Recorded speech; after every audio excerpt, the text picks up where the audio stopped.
Meu Deus. Para tudo que eu sou... Peraí. É 3 grupos que tinha que mandar. É dos membros, agora também da comuna, que eu prometi muito.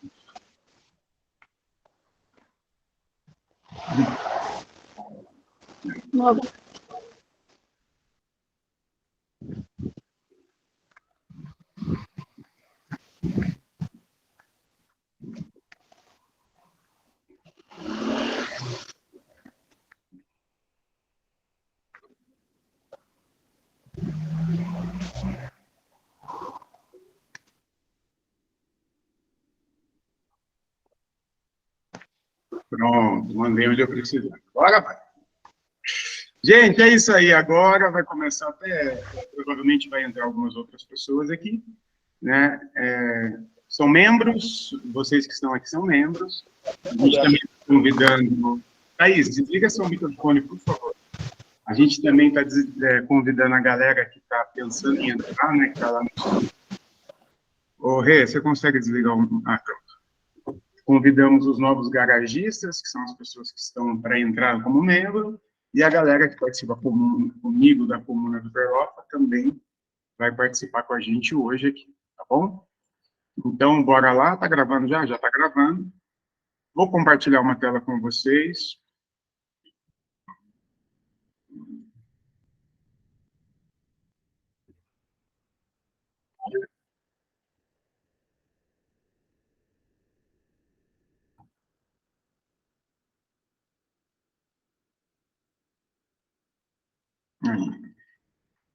Eu vou deixar assim mesmo, porque se eu maximizar, eu não consigo vir para cá, tá?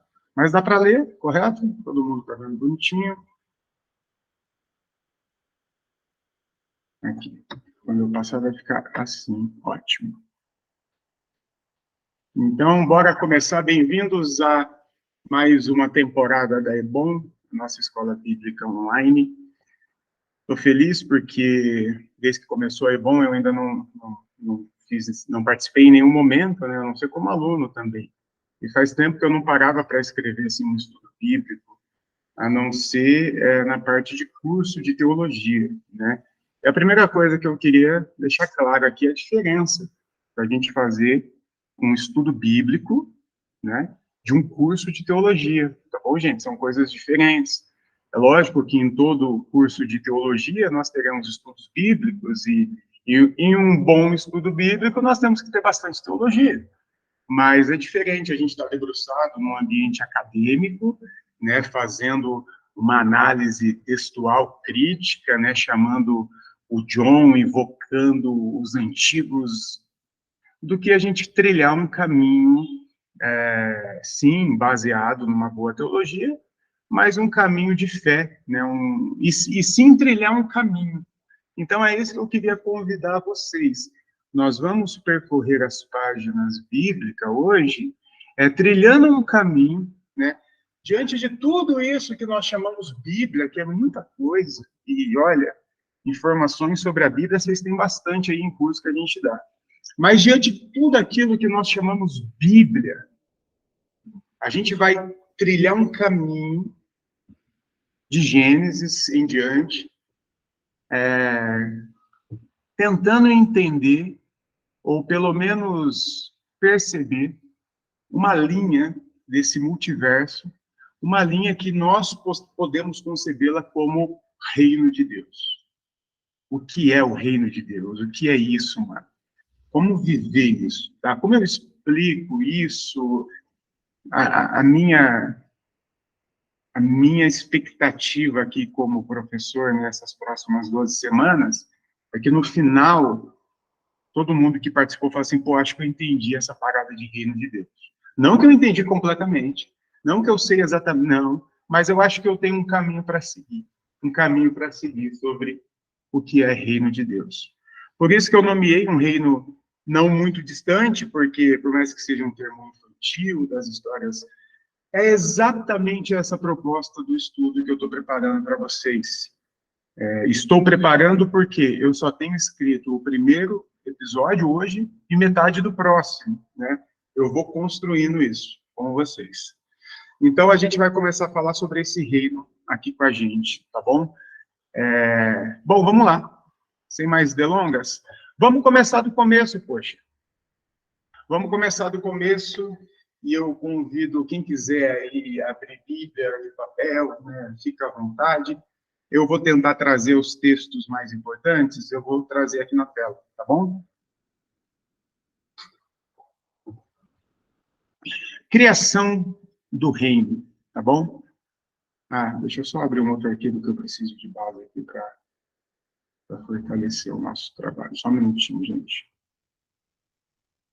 Tem o texto que eu passo para vocês, aí tem o texto que eu preciso ler para me ajudar na fala, é muita coisa. Aliás, eu vacilei, devia ter mandado o arquivo para Renata passar, né? Lógico, mas tudo bem, vai dar certo. Bom, vamos lá, gente. A criação do reino. Bom, primeiro, vamos entender que quando a gente está falando de reino, né, a gente já está falando de um elemento humano, né? Deus não criou reino. Deus não criou um reino.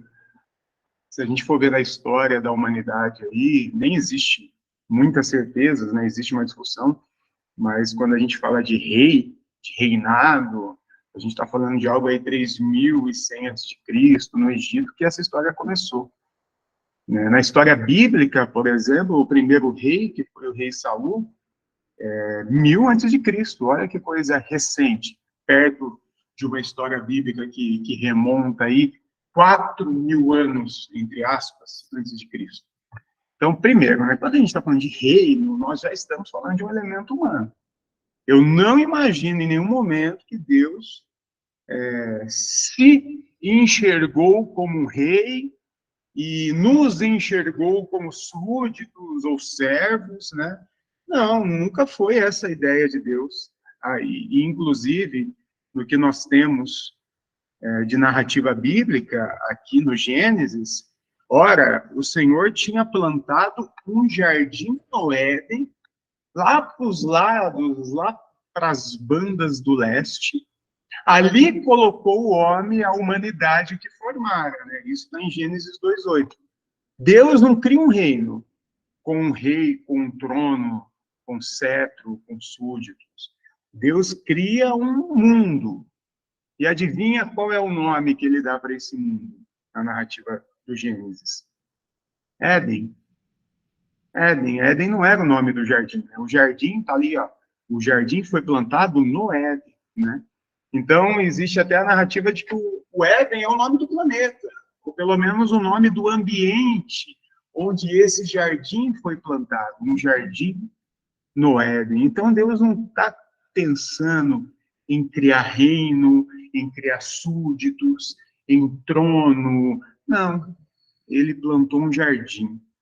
Quando Deus quis criar, é fato dizer que ele plantou um jardim. Agora, algo muito interessante sobre esse jardim, ou pelo menos sobre quem fez esse jardim. Porque façamos quem? Quem fez? Deus fez, ótimo. Só que o Deus que fez, ele não falou que fez, ele falou façamos. Lembra? Você lembra disso? Olha ali o texto de baixo ali, ó. Então disse Deus, façamos o homem à nossa imagem, conforme a nossa semelhança. Deus está falando com alguém, mal. E aí você já sabe quem é. A Trindade, claro. Deus, Trindade, tudo certinho. Deus falando com Jesus, falando com o Espírito Santo. Eles se abraçaram igual 3 jogadores e falaram assim, ó, vamos fazer o seguinte, façamos bonito, ótimo. Aí só que tem um problema. Primeiro, né, que isso é só uma ideia nossa, não existe nenhuma apontativa, isso o texto não mostra. Segundo, a ideia de Trindade nasceu mas muito tempo depois da escrita do Gênesis, né? A ideia de Trindade é muito ali Império Romano, 200, 300, 400, 500 depois de Cristo. E o terceiro, talvez, maior problema, né, é que te disseram que Elohim, que é o termo que está ali quando fala Deus, Elohim é Deus plural. Sempre te disseram isso. E você sempre acreditou nisso, não tinha condição de você desmentir isso. Então, tá tudo certo. O Elohim, Deus plural, plural, quem? Eu, Deus, Deus Pai, Espírito Santo, Jesus. Façamos o homem a imagem da Trindade, glória a Deus. Agora tem um problema, tá aí. No capítulo 1 de Gênesis, só tem dois sujeitos: Deus e a própria terra. Está ali, no versículo 1, 26. Então, não, desculpa, no versículo de cima, ó, versículo 12. A terra fez brotar a vegetação. Depois eu quero que você dê uma olhada em Gênesis. Não, faz isso agora, depois nada. Você está na sua casa aí, pega uma Bíblia, né? Para de preguiça.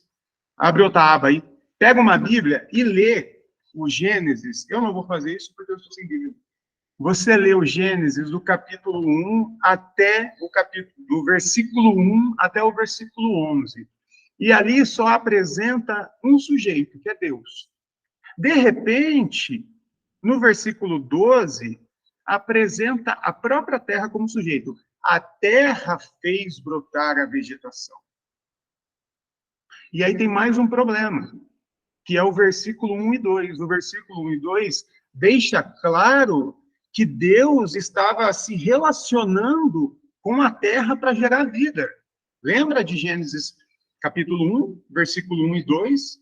A terra, no princípio, criou Deus os céus e a terra.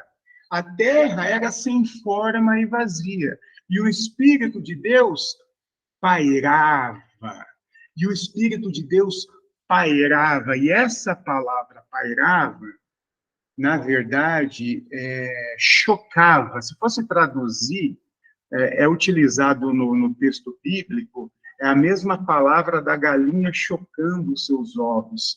A teologia latino-americana traduziu isso como gestacionar, gerar vida. O Espírito Santo estava gerando vida com a terra, sobre a terra. A Ruá divina estava sobre a terra, gerando vida. Deus e a terra estavam coabitando. Deus e a terra estavam gerando vida. Alguém aqui já assistiu Mãe? Comentem aí nos comentários, já assistiu Mãe? Então assistam Mãe, um ótimo filme. Estava no Netflix até pouco tempo, tá? Não sei se ainda está, depois eu até queria sugerir para depois, se tiver mesmo alguém, bota lá no grupo e fala, olha, porque este filme vai fazer você abrir sua mente sobre Gênesis 1, 2 e 3 e parar com aquela ideia que a gente tem, tá bom? E aí, olha só que lindo isso, né? Nós temos tem o versículo 1 e 2, que é Deus e a terra ali, naquela coisa gostosinha, né? No versículo 3 ao 11, é Deus fazendo, e Deus fez, e Deus fez, e Deus fez, e Deus fez. E aí vem no versículo 12, a terra fez. Porra, a terra fez, não foi Deus que fez. A terra aqui é quase que uma entidade viva. A terra fez brotar a vegetação. A terra aqui é um sujeito, assim como Deus. E aí, logo na sequência, no versículo 26, depois de Deus fez um pouco, a terra fez mais um pouco, vem o versículo 26. Façamos nós, o homem, a nossa imagem. Se eu tivesse uma igreja pregando agora, eu ia falar assim, olha para o irmão que está do seu lado e fala, você é feito da terra. Você é a imagem e semelhança de Deus e terra. Você é feito disso aqui. Você sabe disso. Qual é o versículo que vem na sequência depois do 26? Um pouquinho depois está aqui até a referência. Eu estou ruim de referência hoje. Você lembra muito bem aqui, ó. Versículo 2, 7. Um pouco antes. Então Deus formou o homem do pó da terra e soprou em suas narinas o fôlego de vida. Então Deus formou o homem do pó da terra. Gente, tem uma pessoa batendo ali na porta, eu preciso atender. Vocês me dão um minuto, por gentileza, enquanto vocês vão degustando tudo isso aí que foi dito, tá bom?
Desculpa, mas eu estou na garagem hoje e tinha uma pessoa ali.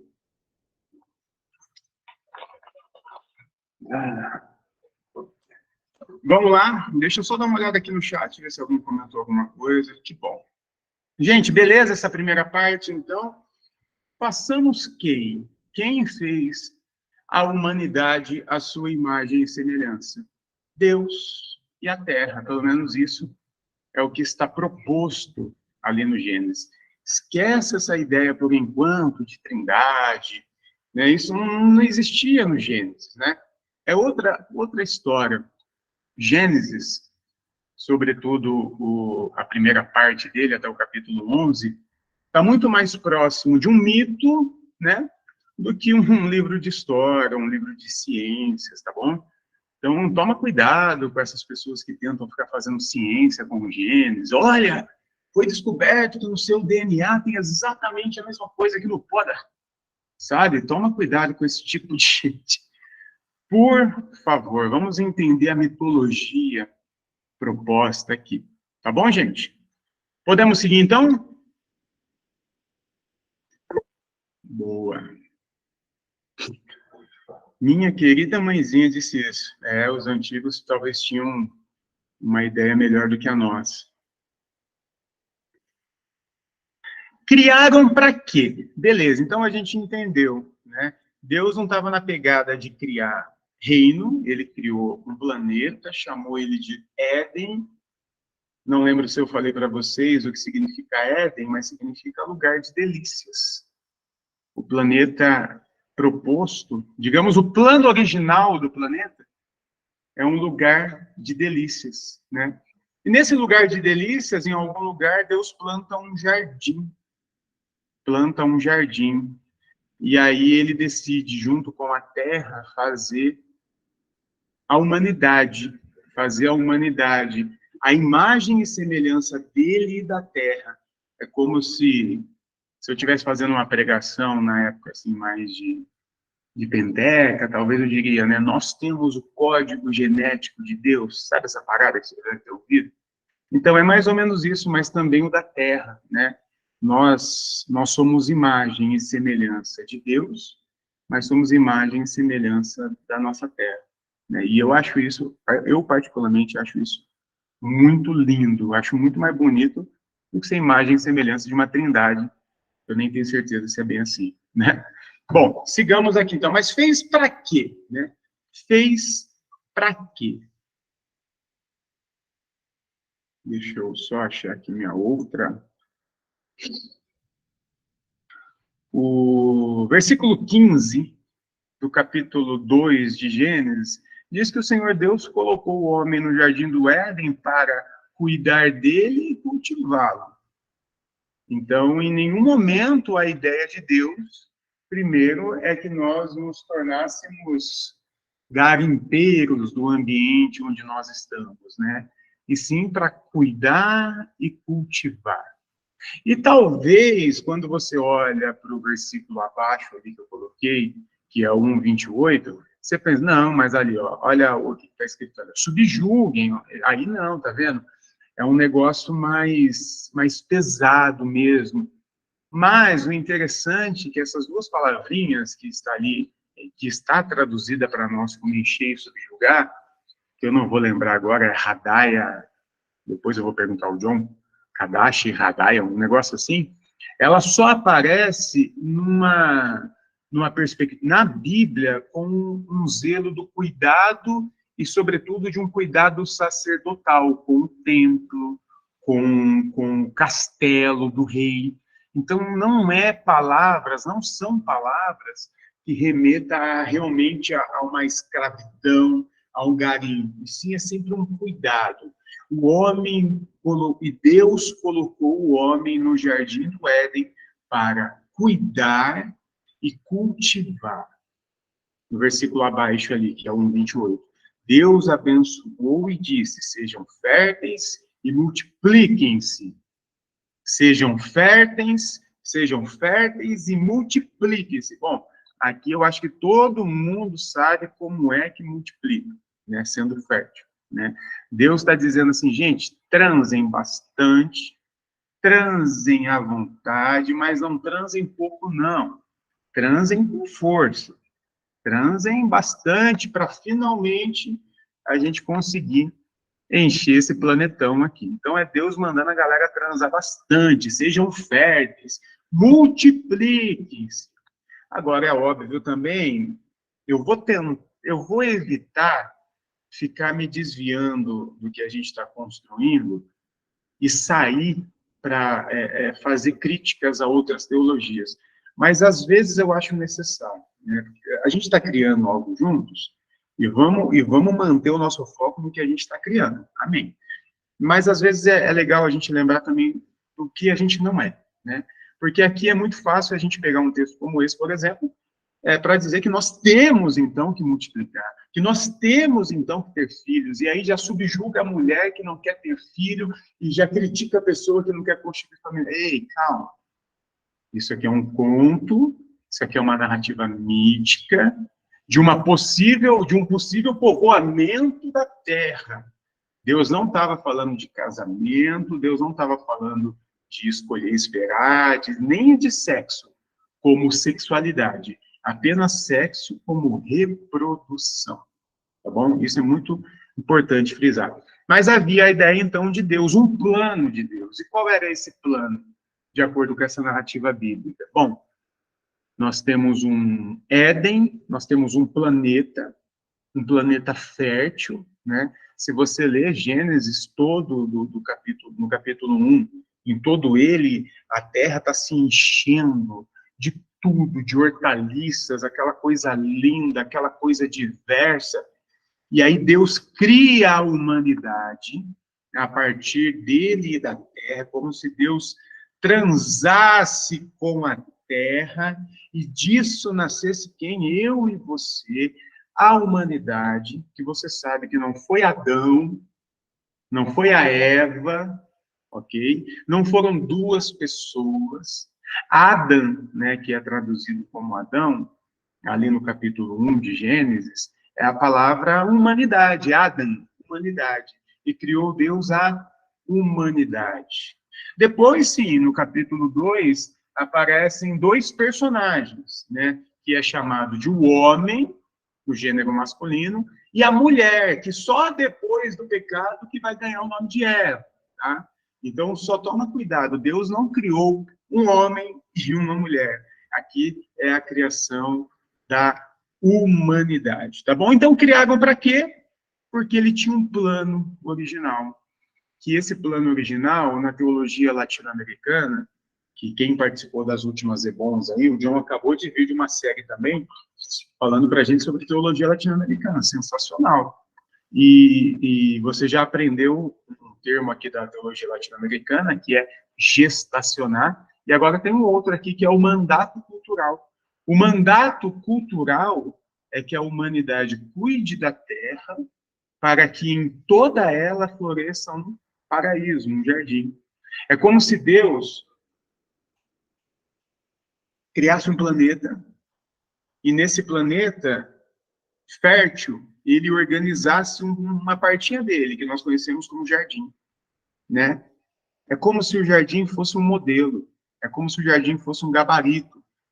Deus coloca o homem, a humanidade no jardim, como se fosse um gabarito, e manda essa humanidade se multiplicar e encher e cuidar de toda a terra. A ideia de Deus é que toda a terra fosse esse grande jardim. Esse era o plano de Deus. Criou o homem para quê? Para cuidar, para cultivar o jardim, para encher essa terra e povoar toda essa terra e cuidar dessa terra que sim, meu irmão, minha irmã, você pode chamar a terra de sua mãe. Isso não é heresia, não, pelo amor de Deus. Isso é bíblico, você acabou de ver. Você nasceu de Deus com a terra. Não tem problema, nossa mãe terra, isso é lindo. Isso é lindo. E em nome de Jesus, se vocês não ouvirem nada do que eu te falo no resto da sua vida, ouça isso. Leiam Ailton Krenak. A gente já fez clube de livro, a gente já vendeu esse livro, porque vocês precisam ler Ailton Krenak. Tudo isso que a gente está tentando agora descobrir com essa nova teologia, caramba, os povos originários sempre falaram. Eles falam sobre a personificação, por exemplo, de uma montanha. O Krenak fala assim, você chama a montanha de montanha, eu chamo ela de meu avô. É meu avô. E aí vocês falam assim, hoje vai chover.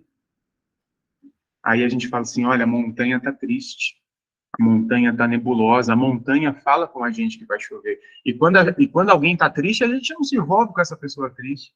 E quando a gente tira essa personificação da montanha, do rio, da terra, a gente acha que aquilo é só um objeto. Aí a gente garimpa, a gente destrói. Essa não é a ideia de Deus, essa nunca foi a ideia de Deus para nós. Então leiam Ailton Krenak, mas gente, olha, em nome de Jesus, me perdoem a heresia, mas leiam com mais importância se você estivesse lendo Jeremias ou Isaías, sabe? Porque a importância é a mesma, mas pelo menos Isaías e Jeremias já passaram. O Krenak está falando para mim e para você. Nós temos que voltar às nossas origens e ouvir o que os povos originários estão falando desde sempre sobre o nosso tratamento com a nossa mãe terra. E isso é bíblico. E se você tinha algum problema com isso ainda, agora pronto, está resolvido, porque é bíblico. É o mandato cultural de Deus para mim e para você. Amém? Digita amém, aí senão acho que eu estou falando sozinho aqui. Eu estou mais acostumado a fazer live, está todo mundo falando o tempo todo. Aqui já vai ser um gancho para a nossa próxima aula. Resumo, sabe quando você assistia aquele curso 2000 e depois vem aquele, você não prestava atenção em nada, de 1h40, mas em um resuminho, que é aquele que você anotava para responder a prova. Resumo, Deus criou um plano original. Não tem problema falar o plano original, não. O pecado original. A gente vai ressignificar todos esses conceitos. Tem um plano original? Tem. Qual é o plano original? Um jardim.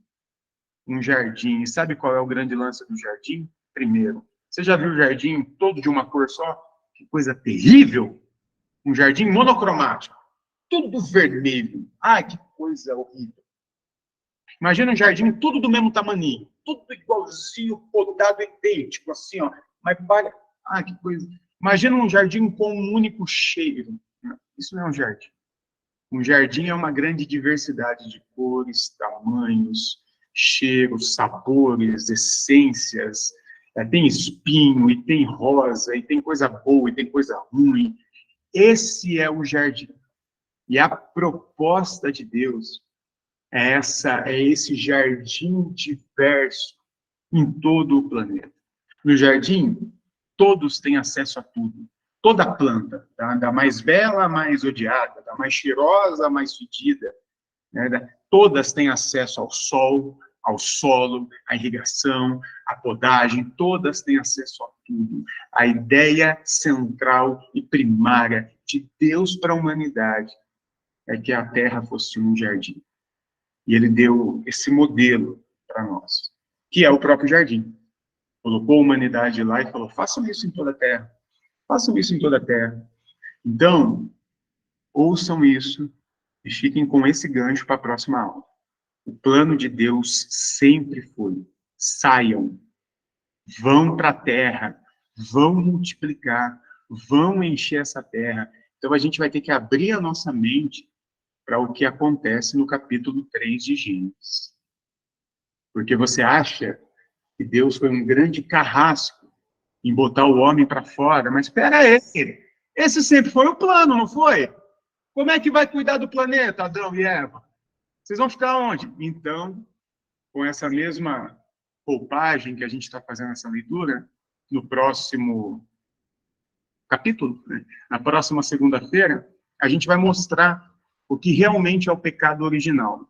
O que de fato estragou o plano original, ou tentou, ou está tentando até hoje estragar o plano original de Deus, que é um jardim em todo o planeta. O que aconteceu?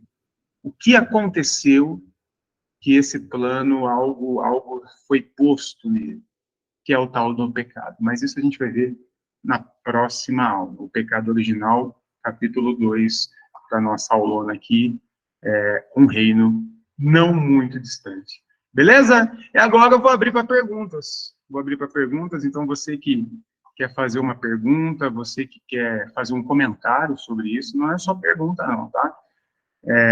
Você vai levantar sua mãozinha, não assim igual a mim,